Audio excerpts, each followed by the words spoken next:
Okay, good morning everyone. Yes, today we will do some more questions of chapter number 8, comparing quantity. So first we have question number 1. Urmi bought a table for rupees 1880 rupees. She spent rupees 50 on polishing it and sold it at a profit of 3%. Find the selling price. Yes.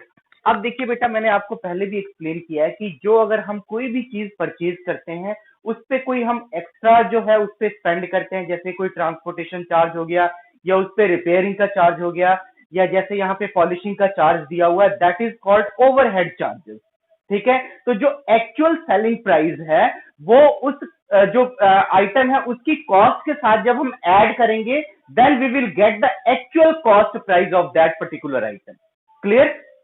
ठीक है, तो यहां भी हम वैसे ही find out करेंगे। यहां पे उर्मी ने जो टेबल परचेज किया उसकी कॉस्ट कितनी है, 1880 रुपीज। उसको पॉलिश करने का चार्ज कितना लगा, 50 rupees. It means actual cost price of the table will be equal to 1880 plus 50 rupees. Clear? तो write down cost of a table is equal to rupees 1880 rupees.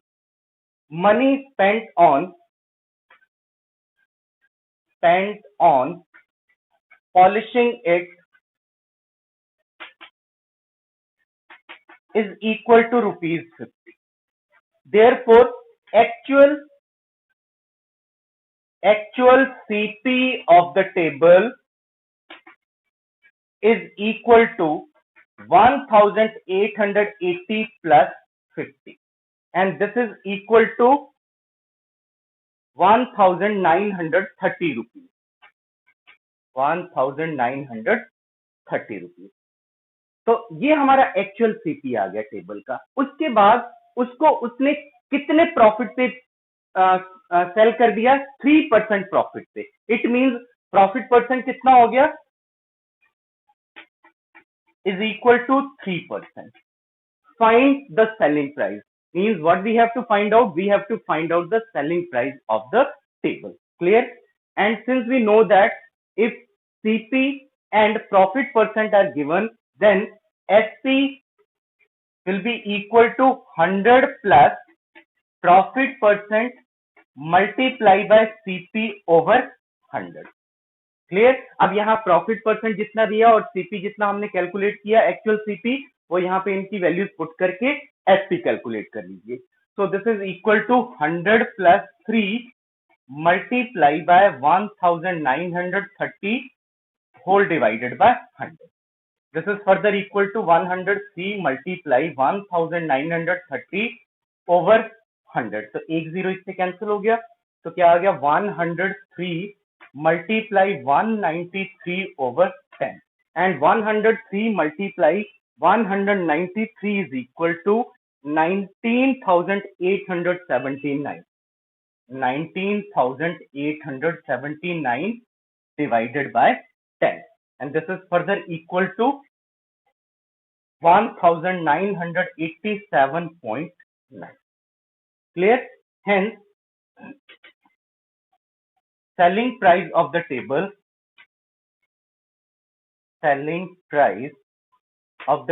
is equal to rupees 1987.9 rupees. Clear? So this is the required answer. Yes, next is question number 2. Ashok invested rupees 3,000 for 2 years and 2,500 for 3 years at the same rate of interest.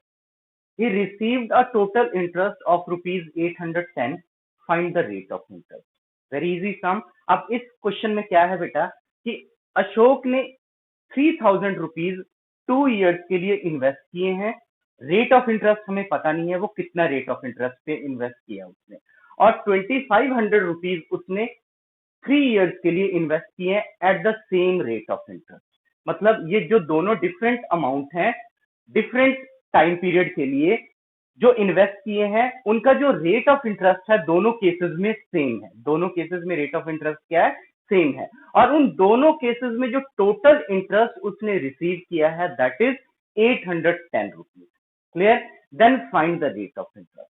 तो अब इस question में क्या करेंगे, हमारे पास ये दो cases आएंगे। फर्स्ट केस में हम लेंगे principal amount 3000 rupees, time period 2 years, rate of interest हम आर ले लेंगे क्योंकि वो अननोन है। क्लियर? और सेकंड केस में हम क्या करेंगे, उसमें प्रिंसिपल अमाउंट हम कितना लेंगे 2500, टाइम पीरियड 3 इयर्स, और रेट ऑफ इंटरेस्ट उस केस में भी हम क्या लेंगे सेम। क्यों? क्योंकि क्वेश्चन में क्या कहा कि दोनों केसेस में जो है रेट ऑफ इंटरेस्ट क्या है, सेम है। उसके बाद उन दोनों केसेस के लिए हम सिंपल इंटरेस्ट फाइंड आउट करके उनका टोटल करके, क्योंकि टोटल इंटरेस्ट जो है उन दोनों केसेस में उसने कितना रिसीव किया है 810, तो हम उन दोनों केसेस में जो सिंपल इंटरेस्ट है उसको फाइंड आउट करके किसके इक्वल कर देंगे 810 के, then we will find the rate of interest. Clear? So let's start. In first case, principal amount is equal to rupees 3000, time period is equal to 2 years, and let rate of interest is equal to R% per annum. Clear? Therefore, simple interest will be equal to P multiply R multiply T over 100. And this is equal to 3000 multiply 2 multiply R over 100. Clear? ये 20 से ये 20 cancel हो गए, तो कितना आ गया, ये simple interest is equal to 30 multiply 2 multiply R 60 R। Clear? तो फर्स्ट केस में जो सिंपल इंटरेस्ट कितना आ गया हमारे पास 60 R। अब सेकंड केस में भी हम फाइंड आउट करेंगे। सेकंड केस के लिए जो हम प्रिंसिपल अमाउंट लेंगे वो कितना होगा rupees 2500, time period is equal to 3 years, and rate of interest will be same as per the given question. Rate of interest is equal to R% per annum. Therefore, simple interest is equal to P multiply R multiply T over 100, and this is equal to 2500 multiply R multiply 3 over 100. तो ये 20 से ये 20 cancel हो गया, 25 multiply 3 multiply R कितना हो गया 75 R। Clear? तो सेकंड केस में जो सिंपल इंटरेस्ट है वो कितना आ गया कैलकुलेट करके हमारे पास 75 R। देयरफॉर टोटल इंटरेस्ट कितना होगा जो उसने रिसीव किया दोनों केसेस में, total interest receive is equal to rupees 60 R plus 75 R. Clear? And this is equal to 135 R. 135 R. And also total interest received वो कितना है 810 जो आपको गिवन। क्लियर? तो इन दोनों को इक्वेट करके यहां से R की वैल्यू कैलकुलेट कर लीजिए।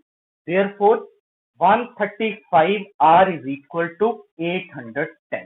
Now dividing both sides by 135, we get R is equal to 810 upon 135.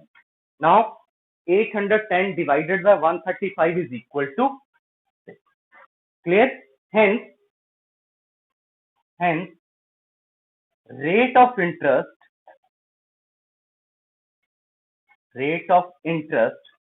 is equal to 6% per annum. Clear? So this is the required answer. Next is question number 3. Find the simple interest on rupees 30,000 for 219 days at 8% per annum. Clear? अब देखिए इस case में हमने simple interest find out करना है किस amount पे 30,000 amount पे। इट मींस प्रिंसिपल अमाउंट कितना हो गया rupees 30,000। Clear? For 219 days means time period कितना हो गया 219 डेज। और जब हम इसको ईयर्स में कन्वर्ट करेंगे तो किससे डिवाइड करेंगे 219 डिवाइडेड बाय 365। क्लियर? जब हम 219 को 365 से डिवाइड करेंगे तो ये टाइम पीरियड किस में कन्वर्ट हो गया ईयर, राइट? एट 8% पर annum means rate of interest क्या दिया है 8% पर annum. Clear? therefore simple interest is equal to P multiply R multiply T over 100. Clear? Now putting the value of P, R and T here, we get 30,000 multiply 8 multiply 219 over 365 and then divided by 100. Clear? अब देखिए ये 20 से ये 20 cancel हो गया। Clear? अब ये 5 के टेबल में कटिंग होगी। 5 60 300 and 5 73 365. Clear? And 73 1 73 73 3 290. Clear?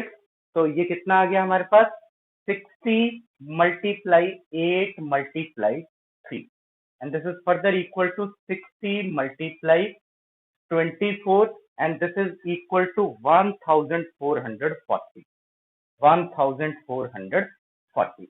It means simple interest on rupees 30,000 for 219 days at 8% per annum is equal to rupees 1440. Clear? So this is the required simple interest.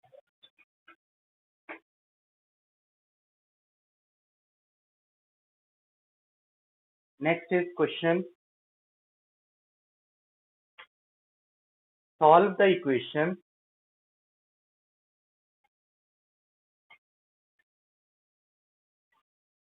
x minus 1 over 3 minus x minus 2 over 4 is equal to 1. Clear? अब देखिए ये दोनों जो है terms जो है fractional form में है, तो मैंने आपको पहले भी एक्सप्लेन किया जब ऐसे फ्रैक्शनल फॉर्म में हो तो हम क्या करेंगे, पहले डिनोमिनेटर का एलसीएम लेंगे 3 और 4 का। 3 और 4 का एलसीएम कितना हो गया 12। Clear? Now dividing 12 by 3 we get 4 और 4 को फिर किससे मल्टीप्लाई करेंगे x minus 1 के साथ, so we get 4 into x minus 1. Now यहाँ पे माइनस है, put minus here. Now dividing 12 by 4 we get 3. Now multiply 3 by x minus 2 and this is equal to 1. Clear? अब जो न्यूमरेटर है उसको पहले हम सिंप्लीफाई करेंगे। अब देखिए 4 जो है x के साथ भी मल्टीप्लाई होगा, 4 minus 1 के साथ भी होगा, तो ये हो गया 4 into x 4x 4 into minus 4 minus 4. Clear? अब ये -3 जो है x के साथ भी मल्टीप्लाई होगा, -3 जो है -2 के साथ भी मल्टीप्लाई होगा, तो -3 into x -3x -3 into -2 plus 6. Clear? Whole divided by 12 and this is equal to 1. Clear? Now numerator में first combine the like term, तो ये हो गया 4x -3x and then -4 and then plus 6 whole divided by 12 and this is equal to 1. Clear? Now 4x minus 3x x minus 4 plus 6 plus 2 whole divided by 12 and this is equal to 1. Now multiplying both sides by 12 we get x plus 2 divided by 12 multiplied by 12 is equal to 1 multiplied by 12. तो ये 12 से ये 12 cancel हो गया, then we get x plus 2 is equal to 1 multiplied 12 12. Clear? अब 2 को right hand side transpose कीजिए, तो 2 इधर प्लस का है, उधर ट्रांसपोज होगा तो क्या होगा नेगेटिव का हो जाएगा, तो x is equal to 12 minus 2 which further implies x is equal to 12 minus 2 10. Clear? Hence x is equal to 10 with the required solution of the given equation. Clear? So this is the required answer.